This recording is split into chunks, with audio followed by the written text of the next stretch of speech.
Les invito a que abramos nuestras Biblias en el libro de los Hechos, en el capítulo 8.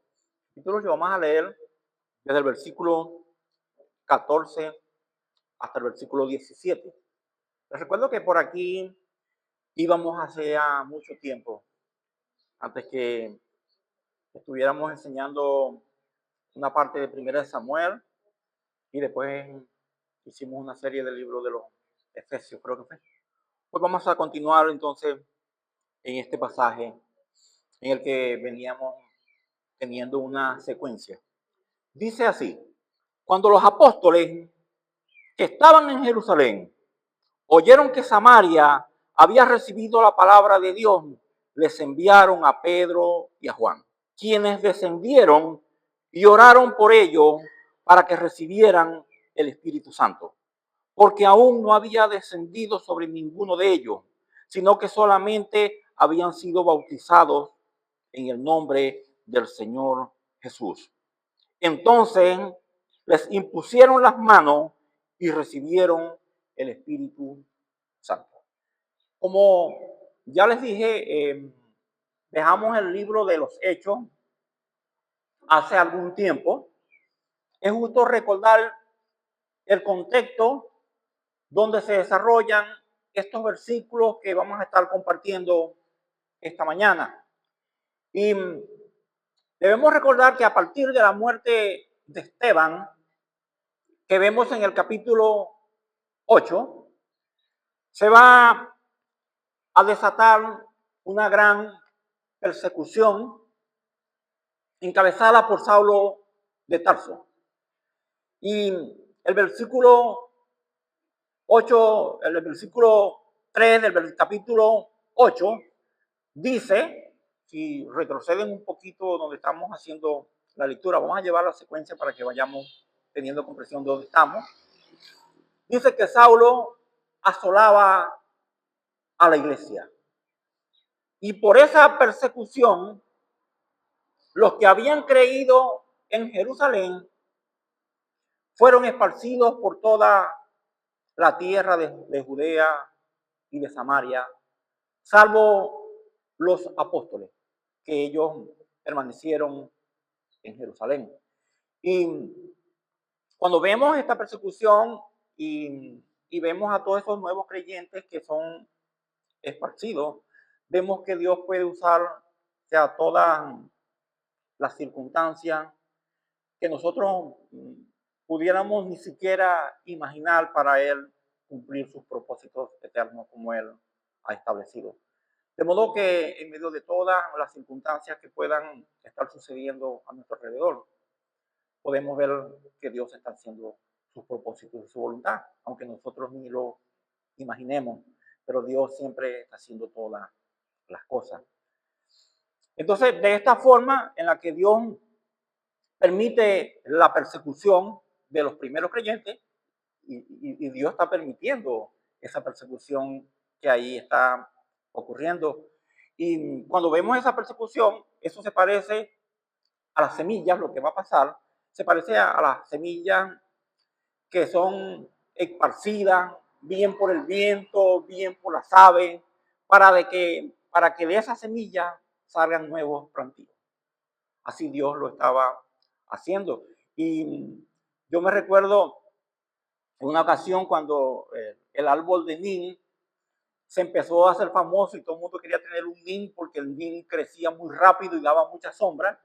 Recuerdo que aquí en La Rica, cuando empezaron a salir, nosotros tomamos una semilla y las enviamos, las metimos en un sobre. Todavía no existían los teléfonos, hace bastantes años, cuando yo y mi esposa vivíamos aquí, y agarramos unas semillas de nin y las enviamos a Cantaura en un sobre. Todavía se usaban las cartas en ese tiempo. Y yo me imagino que, bueno, de esas semillas que nosotros enviamos en ese sobre allá a Cantaura, seguramente de ahí salieron muchas plantas, salieron, ¿no? Pero de esa forma, entonces, que las plantas se van reproduciendo y como las semillas van germinando en todo lugar donde ellas van siendo esparcidas, así está haciendo el Señor con su iglesia en este momento. Eso es lo que Dios está haciendo con la iglesia que había nacido en Jerusalén. Así que si vemos un poco más atrás los libros de los Hechos, vamos viendo cómo la iglesia surge ahí en Jerusalén. Y estamos viendo entonces cómo su reino, el reino de Dios, empieza a ser expandido por todas las regiones, como el Señor lo había anunciado en Hechos 1:8.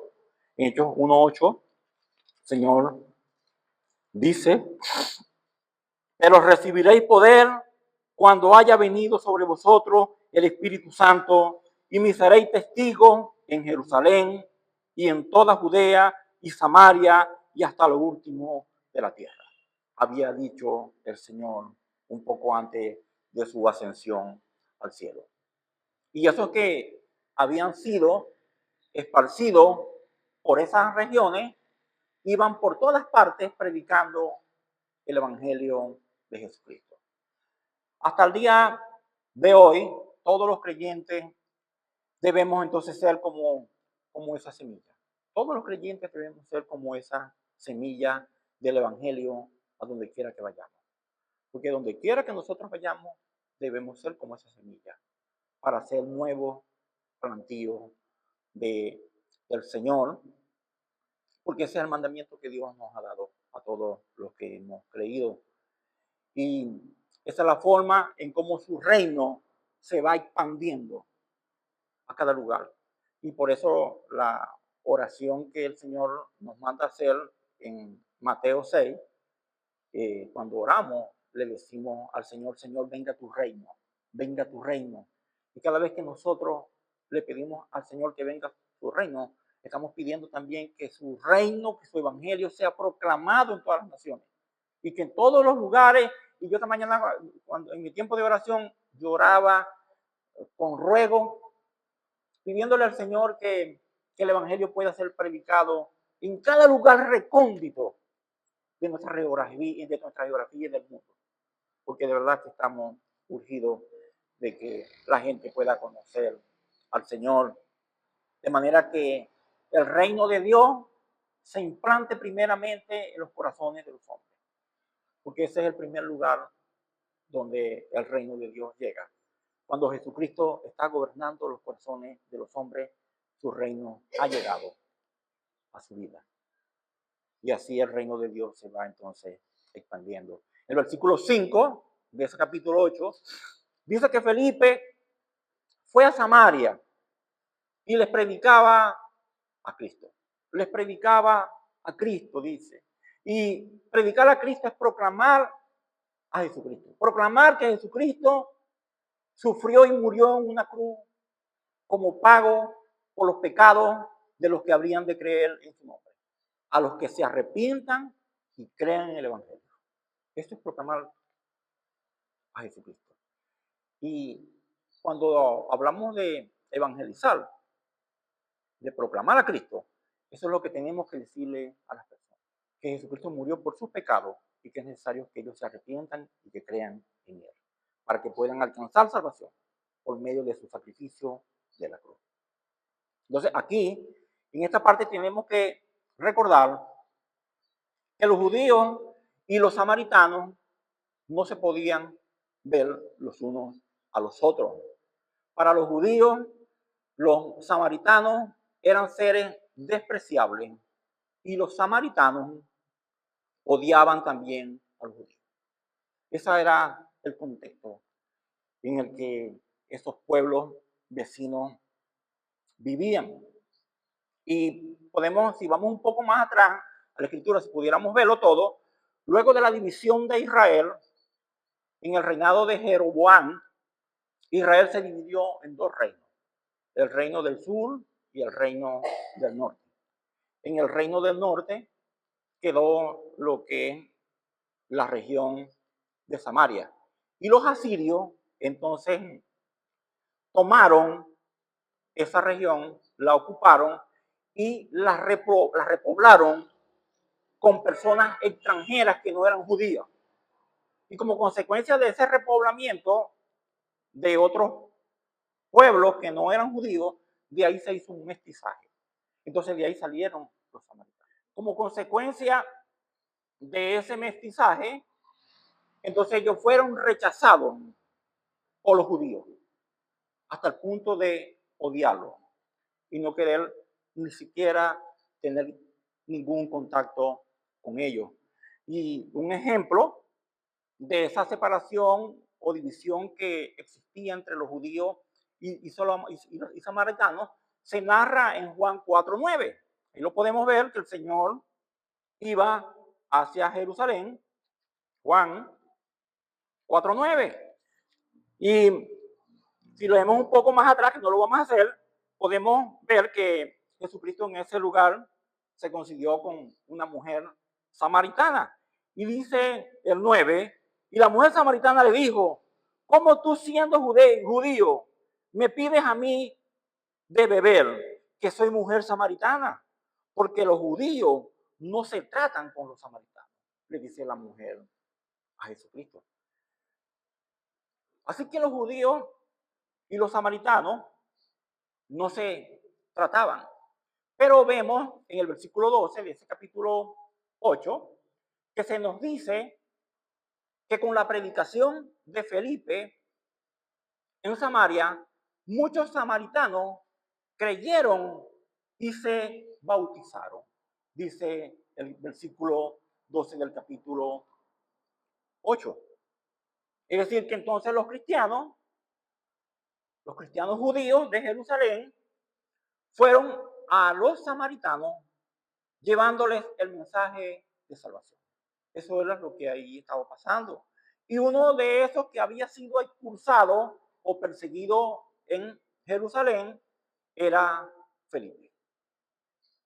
Felipe había sido uno de esos expulsados. Cuando hablamos de Felipe, estamos hablando de Felipe el diácono, no Felipe el apóstol, sino que era Felipe el que era diácono. Entonces, Felipe sabía entonces, como ya se había convertido y conocía al Señor, él sabía que Dios no estaba limitado para ser adorado en un solo lugar, como pensaban los judíos. Los judíos pensaban que solamente en Jerusalén se podía adorar. Por esa razón, los judíos adoraban en un lugar y los samaritanos adoraban en otro lugar en particular, porque ellos se habían separado. Pero lo que está haciendo Felipe es porque él está consciente que al Dios que nosotros conocemos puede ser adorado en cualquier lugar, no como ellos antes lo habían pensado. Y es muy significativo entonces que Felipe descendiera a Jerusalén, de Jerusalén a Samaria, y les predicara a estas personas que eran rechazados y repudiados por los judíos. O sea, eso es algo muy significativo lo que aquí está sucediendo. Es decir, que el Evangelio estaba traspasando no solamente las barreras geográficas o las fronteras físicas que nos separaban de distancia, sino que el Evangelio estaba traspasando las fronteras culturales y raciales que existían entre ellos. No solamente habían ido a otra región, sino que estaba yendo más allá. Y las fronteras que los separaban estaban siendo rotas por el Evangelio.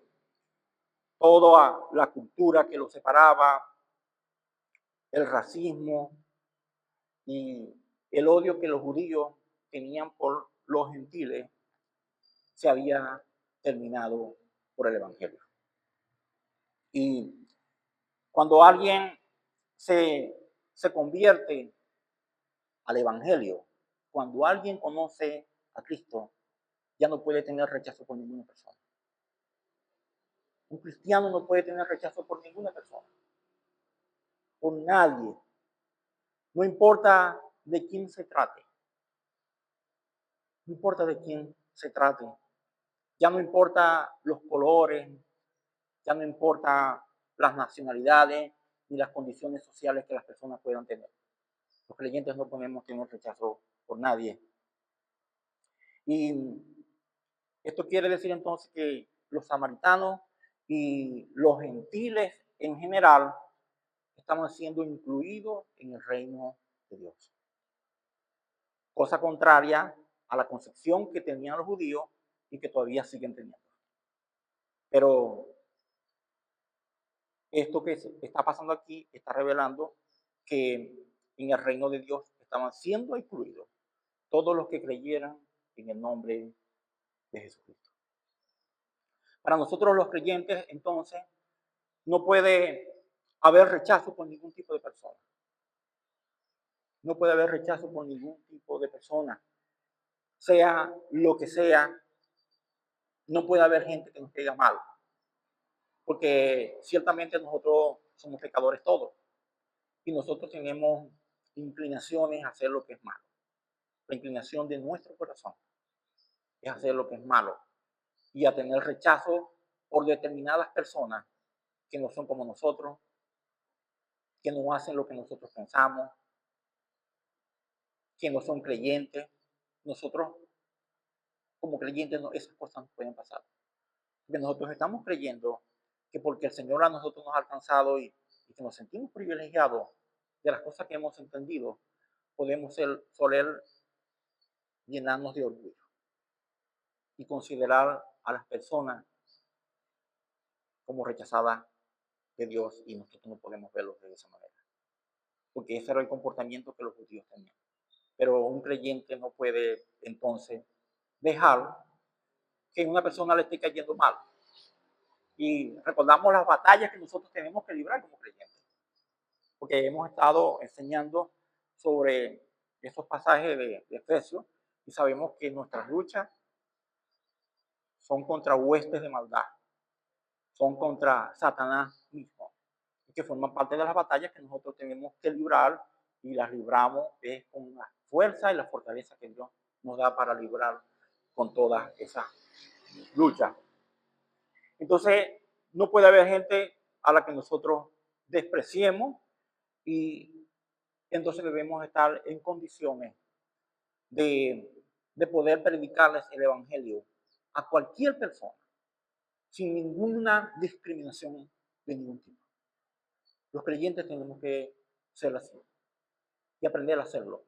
Pero lo que sucede y lo que está sucediendo en Samaria, mucho antes que Felipe fuera ahí a predicarle a Cristo, eso había sido profetizado siglos atrás. Había sido profetizado. Vamos a leer lo que dice Ezequiel 37, 21. Ezequiel 37, 21 al 22. Les dije que como consecuencia de la división de Israel entre dos reinos, se habían separado entonces como pueblo. Israel había sido dividido. Y el profeta Ezequiel dice, y le dirás, así ha dicho Jehová el Señor, he aquí, yo tomo a los hijos de Israel de entre las naciones a las cuales fueron, y los recogeré de todas partes y los traeré a su tierra. Y los haré una nación en la tierra, en los montes de Israel, y un rey será a todos ellos por rey. Y nunca más serán dos naciones, ni nunca más serán divididos en dos reinos, había dicho el profeta Ezequiel. Así que los judíos se habían separado en dos reinos, y eso había dado lugar al origen y la razón de ser de dónde habían salido los samaritanos. De esa división y de eso que había pasado, entonces se había originado ese odio y ese rencor que ellos tenían, producto de esa división en ese tiempo. Pero el Señor prometió en ese pasaje que hemos leído de Ezequiel 37, 21 al 22, si lo leemos desde el 19 vamos a ver más detalle. El Señor prometió volverlos a juntar en un solo reino. Prometió que nuevamente los iba a hacer una sola nación y un solo pueblo. Y les prometió además que tendrían un rey. Les prometió que tendrían un rey, y ese rey es Jesucristo el Salvador.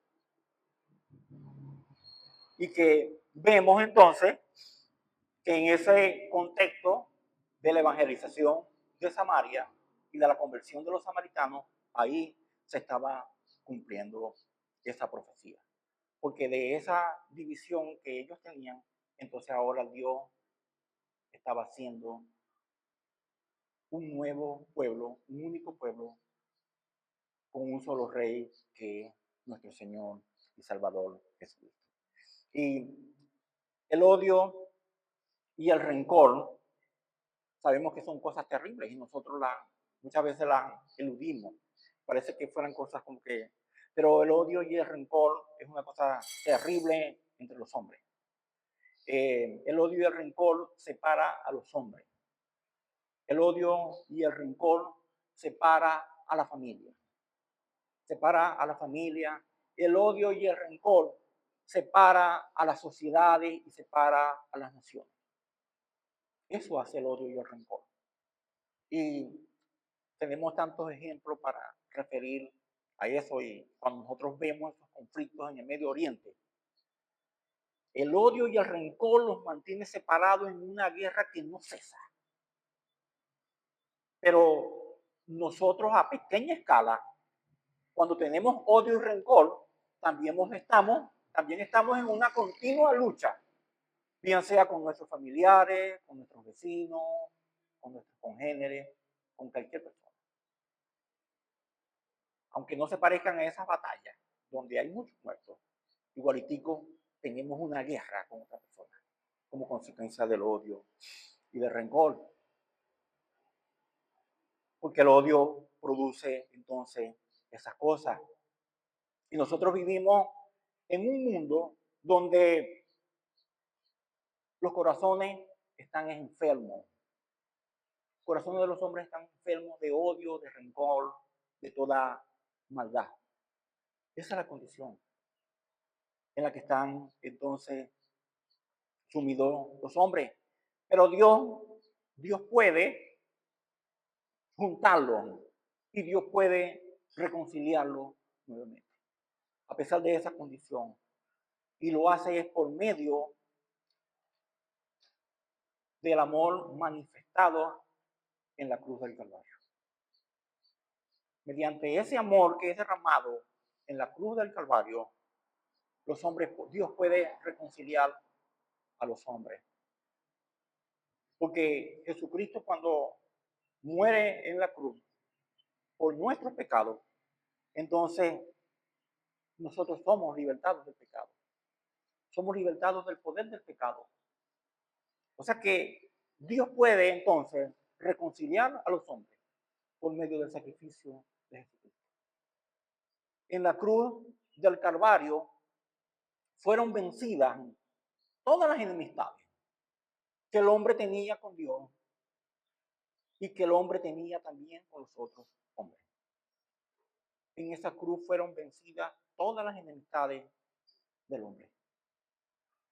Y el hombre entonces fue reconciliado con Dios y también con los hombres. Es decir, que cuando el hombre entonces es reconciliado con él, entonces también es reconciliado con los hombres. Porque cuando nosotros somos reconciliados con Dios, es como si se estableciera una relación en la similitud de la cruz. Porque nosotros somos reconciliados con Dios y al mismo tiempo también somos reconciliados con los hombres que nos rodean. En esa comunión que empezamos a atender con nuestro bendito Salvador. Un tiempo después de mi conversión, cambié de iglesia. Y la primera vez que empecé a ir a esa nueva congregación, cuando llegué la primera vez, conseguí a un hombre que había sido mi enemigo. Yo casi le había sacado a él un ojo y él me había partido a mí la nariz. Eso nunca se me olvida. Pero cuando yo llegué a la iglesia, fue instintivo, ni siquiera lo pensé. Y yo lo hallé y le estreché la mano con afecto. Y él me respondió a mí de la misma manera. Y desde ese momento ni siquiera hablamos de aquel tema. y nos hicimos hermanos en la fe. Esas son las cosas que el Evangelio hace. Eso no lo puede hacer ninguna filosofía humana.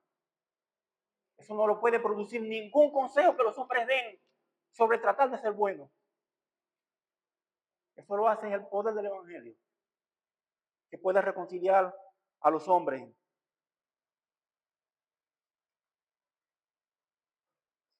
Cuando un hombre es reconciliado con Dios por medio de Jesucristo, entonces también es reconciliado con los hombres. Porque el poder del Evangelio puede vencer toda maldad que hay en nuestros corazones. Y esto sin importar los conflictos que puedan existir con los demás, sin importar las distancias que nos puedan separar, ya no puede haber entre nosotros odio contra nadie, no pueden haber espacio para rencores, no pueden haber espacio para las rencillas, eso no puede estar entre nosotros, no pueden haber enemistades y estas cosas ya no pueden estar en nuestros corazones. Estas cosas ya no pueden estar en nuestros corazones y es porque el Evangelio entonces trae perdón y trae reconciliación. Nosotros leímos en Efesios 4:31, Efesios 4:31, dice, toda amargura, manda que se quite, dice, toda amargura, dice, y enojo, e ira, gritería y maledicencia sea quitada de vosotros, así como toda malicia. Dice, antes sed benignos los unos con los otros, misericordiosos, perdonándoos los unos a los otros, como también Dios os perdonó en Cristo.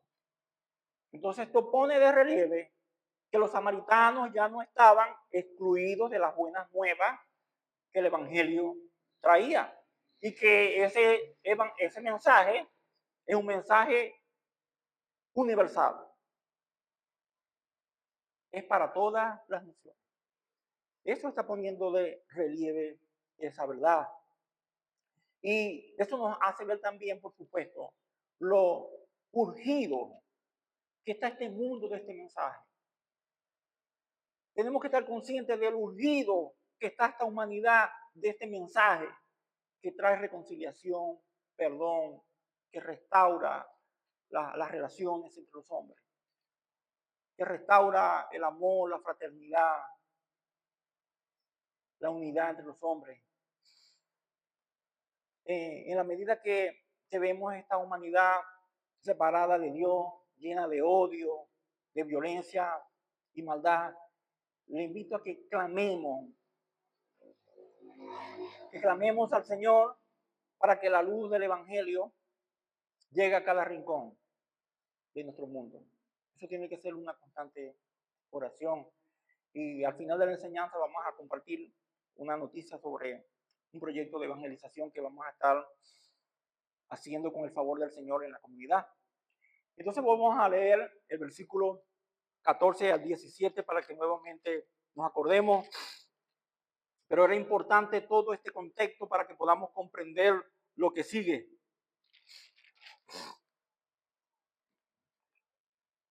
Cuando los apóstoles que estaban en Jerusalén oyeron que Samaria había recibido la palabra de Dios, les enviaron a Pedro y a Juan, quienes descendieron y oraron por ellos para que recibieran el Espíritu Santo, porque aún no había descendido sobre ninguno de ellos, sino que solamente habían sido bautizados en el nombre del Señor Jesús.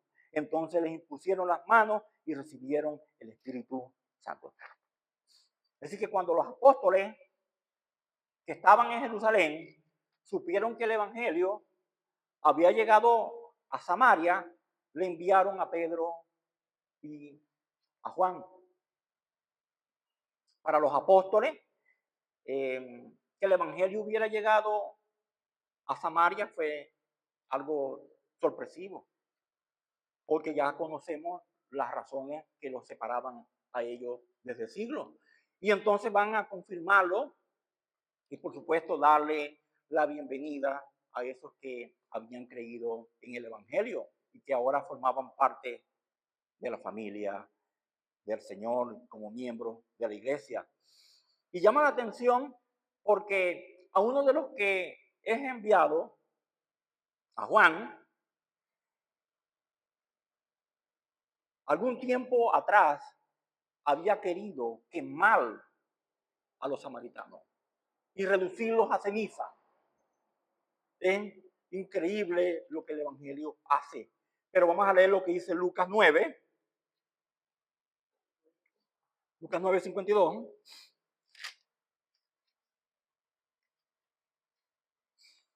El Señor en este contexto iba a Jerusalén. Dice el 52, y envió mensajeros delante de sí. Iba a pasar por Samaria. Y envió mensajeros delante de sí, los cuales fueron y entraron en una aldea de los samaritanos para hacerles preparativos. Mas no los recibieron, porque su aspecto era de ir a Jerusalén. Es decir, que cuando los samaritanos se dieron cuenta de que eran judíos, simplemente no los recibieron. Y viendo esto sus discípulos, Jacobo y Juan, dijeron, Señor, ¿quieres que mandemos que descienda fuego del cielo y los consuma como hizo Elías? Decía, llama la atención que este hombre que antes quería quemar a los samaritanos, ahora iba a ellos. Ahora iba a ellos para también recibirlo como familia de la fe. Es una cosa en la que vemos que nuevamente cómo el Evangelio puede transformar el corazón de los hombres. Y Dios, vemos en este pasaje de que el corazón de Juan había sido transformado. Pues cuando comparamos a aquel Juan que antes quería quemar a los samaritanos, si lo vemos ahora, vemos que ya no es el mismo hombre. Es un hombre que ha sido también transformado por el poder del Evangelio. Porque el poder del Evangelio puede cambiar a cualquier persona. No importa la condición del hombre. No importa. Y por eso es que no podemos decir, no, es tan malo que eso no lo quiere, no hay que lo cambie. No, eso no es verdad. No importa de quién se trata. El Evangelio puede cambiar el corazón del hombre. No importa la condición de aquella persona, el poder del Evangelio puede cambiar a toda persona. Ahora, este pasaje que hemos compartido es uno de los que algunos usan para decir que después de la conversión debe haber un bautismo especial del Espíritu para obtener más poder. Hay algunas sectas que toman este pasaje y otro para decir que después de la conversión hay un segundo bautismo, que ellos dicen el bautismo de fuego o el bautismo del Espíritu Santo. Ellos lo llaman ellos lo llaman de distintas maneras, pero ellos, haciendo una mala interpretación de este pasaje y de otro, dicen que después de la conversión hay un nuevo bautismo. Pero eso no es verdad. Y esta mañana vamos a aclarar un poco lo que verdaderamente aquí está pasando. El versículo 16 dice que porque aún no había descendido sobre ninguno de ellos el Espíritu Santo. Nosotros hasta el día de hoy y desde el día del Pentecostés, en el capítulo 2, el Espíritu Santo vino a morar en la vida de todos los creyentes. Hasta el día de hoy es así. Es decir, que nos convertimos e inmediatamente con la conversión, el Espíritu de Dios viene a nuestro corazón. El Espíritu Santo viene a nuestras vidas inmediatamente junto con la conversión. Y el Espíritu Santo hace muchas cosas en nosotros, ¿no? Pero una de las cosas que el Espíritu hace en nosotros es que pone fe en nosotros. Porque nosotros llegamos a tener fe, es decir, nosotros no tenemos fe primero. La fe viene después de la conversión. Dios nos hace nuevas criaturas. Cuando nos hace nuevas criaturas, entonces Dios nos da el don de la fe para que creamos también. O sea, no es lo contrario. Entonces, eso es una de las cosas, pero el Espíritu Santo viene a nosotros de una forma casi imperceptible. Imperceptible. Lo que pasa es que los que sostienen ese segundo bautismo del Espíritu Santo, ellos suponen que el Espíritu Santo, cuando viene a nuestra vida, tiene que producirte algún tipo de pataleta o algún tipo de manifestación en el que tú sientas algo que te estremezca y tú sientes ahora que el Espíritu Santo ahora está en tu vida, pero eso es algo que no es bíblico. Eso es una de las cosas que ellos dicen, pero eso no es verdad. Entonces, los que creen en el segundo bautismo, ellos están esperando que algo ocurra, como una manifestación exterior, y ellos dicen que es el bautismo del Espíritu, pegan brincos, saltos y qué sé yo, pero nosotros sabemos que bíblicamente eso no es es un disparate. Y lo que sí es claro es que el Espíritu de Dios viene a nosotros de manera imperceptible, lo podemos ver en Juan 3:8. Jesucristo le dijo a Nicodemo: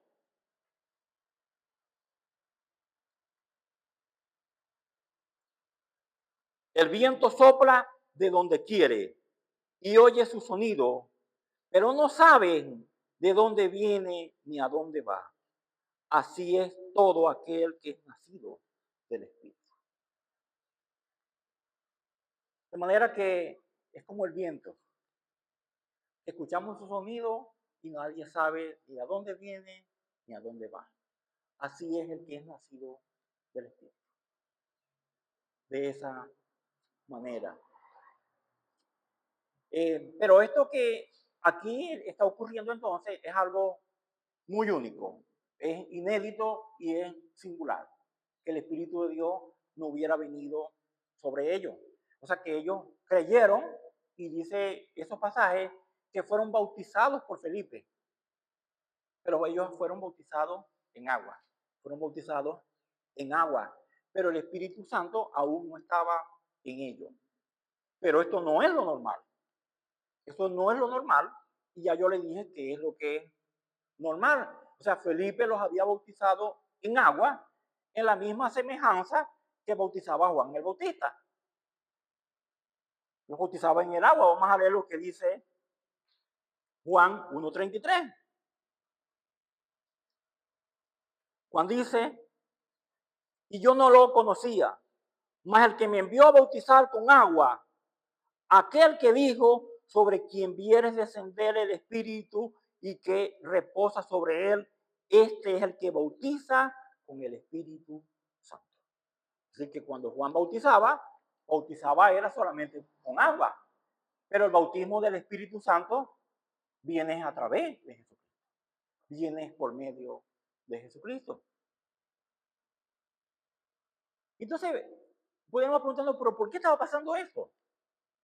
Parece ser que si los samaritanos hubieran recibido de inmediato el Espíritu Santo, como todos lo recibimos al momento de la conversión, la división entre los nuevos creyentes samaritanos y los creyentes judíos hubiera permanecido. O sea que si ellos reciben el Espíritu Santo en el mismo momento de la conversión, entonces hubiera surgido una iglesia de los samaritanos y una iglesia de los judíos. Por eso ellos necesitaban ser confirmados por la autoridad de los apóstoles. Por eso ellos necesitaban, y por eso es que no viene el Espíritu Santo sobre ellos, porque ellos necesitaban recibir, porque los apóstoles confirmaran si ciertamente ellos habían recibido el Evangelio y si ciertamente eran creyentes. Ellos necesitaban confirmarlo como apóstoles, y era que ellos eran quienes en ese momento tenían la autoridad apostólica, los apóstoles. Entonces ellos necesitaban confirmarlo, y eso es lo que ellos entonces hacen. Y Dios, en su infinita sabiduría, dispone que el Espíritu Santo no hubiera venido sobre ellos de inmediato, como estaba ocurriendo en cualquier lugar, para que no surgieran dos iglesias y para que esa separación que había entre dos pueblos se terminara. Eso es lo que ahí está pasando. Entonces, Juan, junto con Pedro, que ellos eran la autoridad apostólica en ese tiempo, era la única autoridad que había, ellos eran los representantes del Señor en ese momento.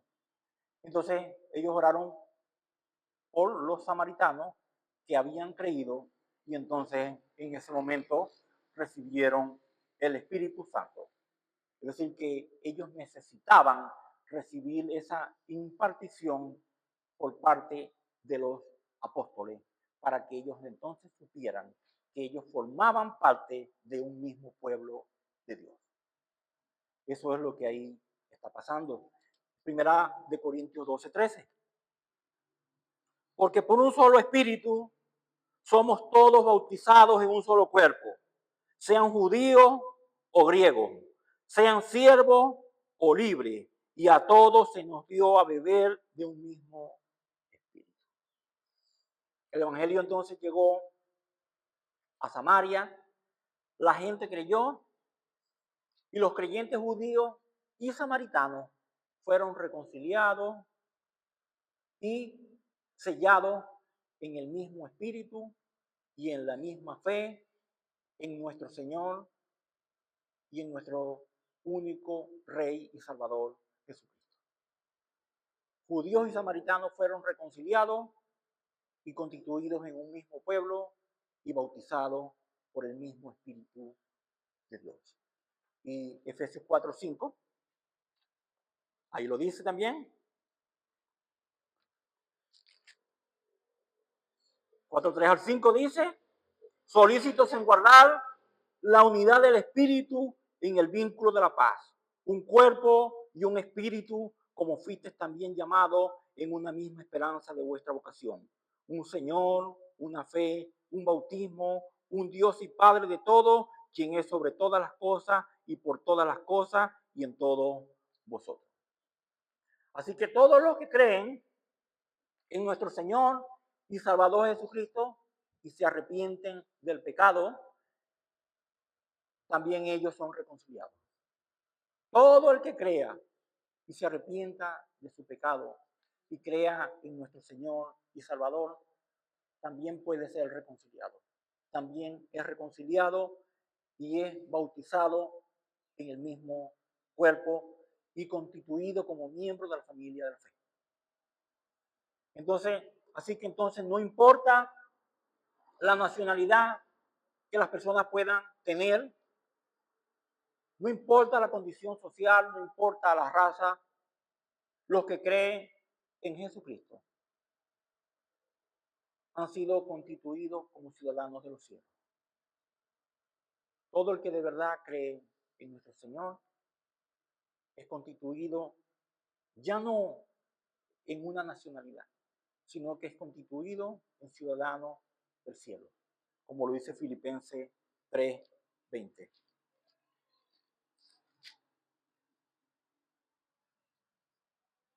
Mas vuestra ciudadanía está en los cielos, de donde también esperamos al Salvador, al Señor Jesucristo. Filipenses 3:20.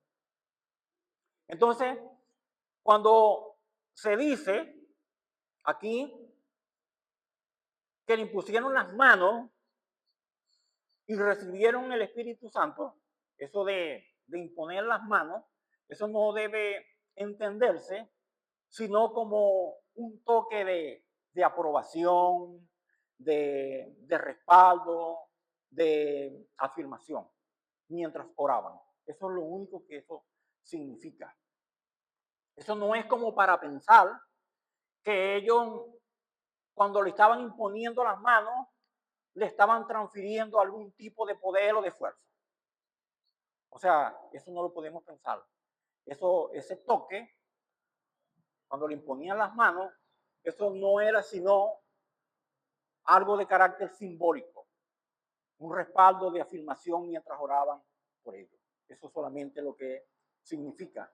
Este, pero eso que le estoy diciendo de que no para pensar que alguien pudiera estar transfiriéndole a través de sus manos una especie de poder y fuerza, parece ser la forma en que lo creyó Simón el Mago, que vamos a verlo a continuación, la próxima semana. Pero vamos a estar orando.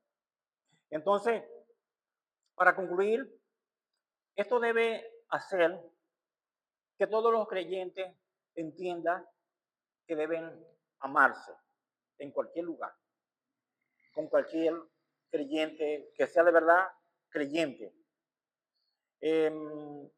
Uno nunca le aconseja a nadie que de inmediato podamos ser afables con cualquiera que diga que es creyente. O sea, no le podemos abrir las puertas en nuestra casa a cualquiera que diga, no, yo también soy creyente. Por eso es que hay algo importante en lo que Andrés hablaba. Uno conoce a los creyentes por las obras. Si alguien te dice que es creyente y ese creyente no lo muestra con obras de arrepentimiento, ese no es un creyente. Aunque cargue la Biblia, aunque dice que va para la iglesia, entonces no podemos fiarnos en una persona así. Pero quien tú sabes que verdaderamente es un creyente, a ese creyente nosotros tenemos que relacionarnos con él. Ser afable, amoroso, sirviéndole, socorriéndole, sin distingo de la nacionalidad que pueda tener. Porque todos los creyentes en el mundo saben esto de lo que estamos hablando en esta mañana. De manera que si yo me voy para China y allá yo puedo mostrar frutos de arrepentimiento, yo sé que esos chinos me van a tratar a mí con el mismo amor, pero no con el amor del chino, porque los chinos no aman a nadie, me perdona a Juan que está aquí, pero un chino que ame al Señor, yo sé que me va a amar. Un chino que ame al Señor, yo sé que me va a tratar fraternalmente y me va a tener también como hijo de Dios. Por eso es que no existe verdadera nacionalidad en este mundo. Porque el ejemplo que yo utilicé de China lo pudiera haber utilizado de cualquier lugar. Porque si yo voy para Colombia, el colombiano no me va a amar, no me va a amar ni me va a tratar con cariño porque es colombiano. Me puede llegar a tratar bien con afecto y consideración porque es hijo de Dios. Porque ser hijo de Dios es lo que verdad transforma los corazones y nos hace ser hijos de Dios. Amén. Vamos a orar. Señor, te queremos, Padre, dar gracias, Señor, por tu misericordia, Señor, por tu bondad.